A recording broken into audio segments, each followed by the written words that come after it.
We're going to jump into map number 1, ladies and gentlemen. The game is live and starting to the bottom of the map on Polar Night. Game number 1 in the best of 5 series. We have the Terran player for Team Millennium. It is ForGG.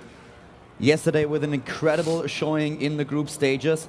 And he's going up against his Zerg opponent today.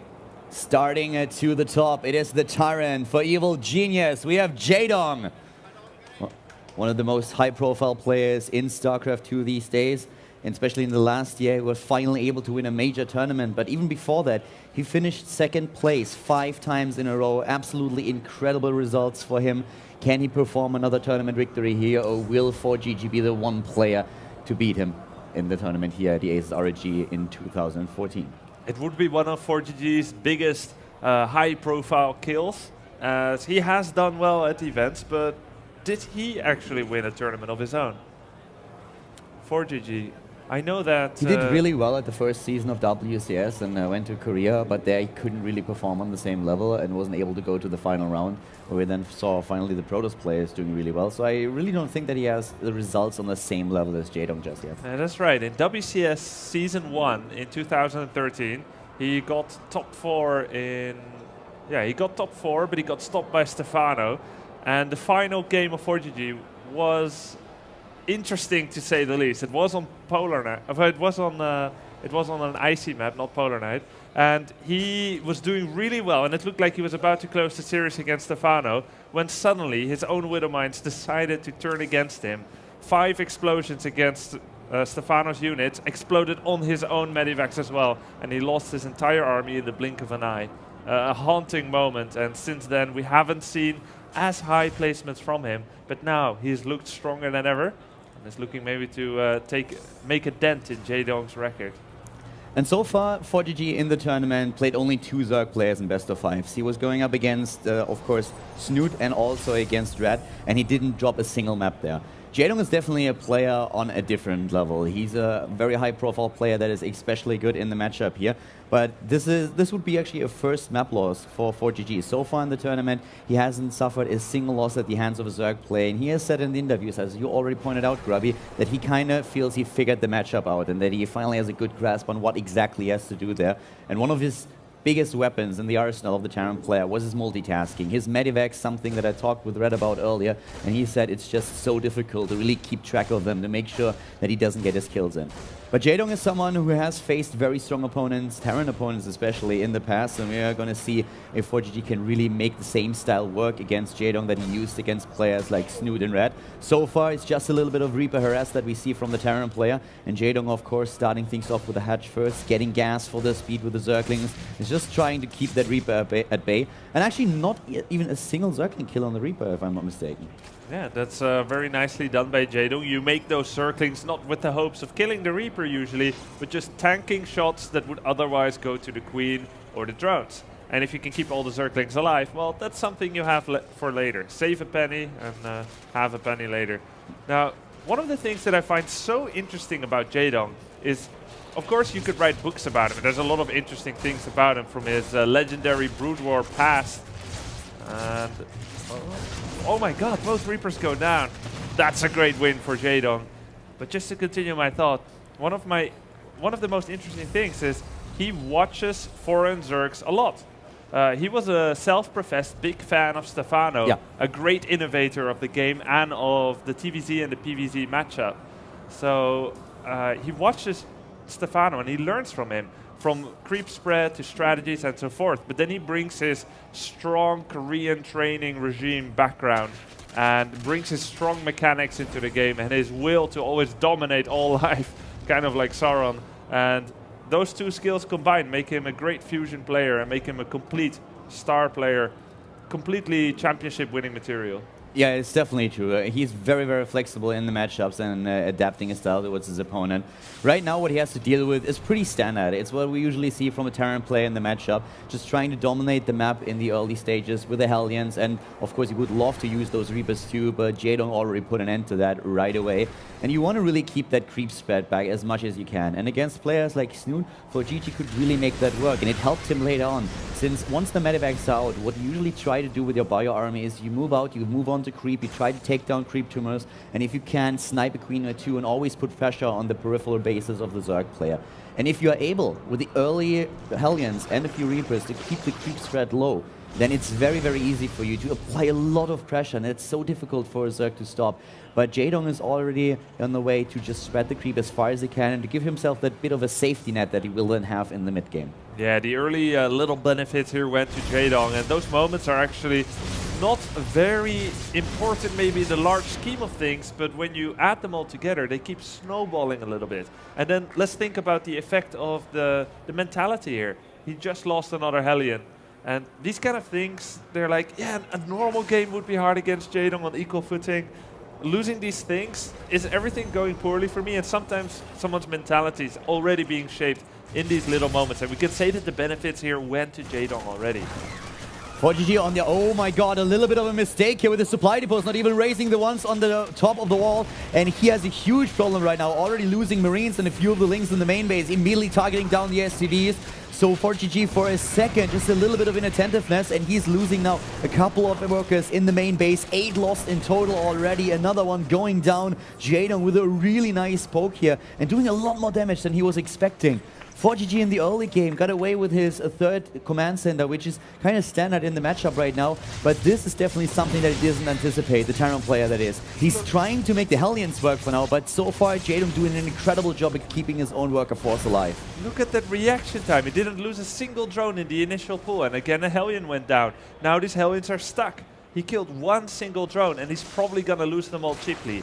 Jaedong is making some great trades. 9 Zerglings for 9 SCVs? Sure, I'll take it anytime. At the same time now the Hellions still continuing to put pressure on those links, but he has to be careful. One moment where he doesn't pay attention to the position of the Hellions and he might lose all of them with a quick surround here.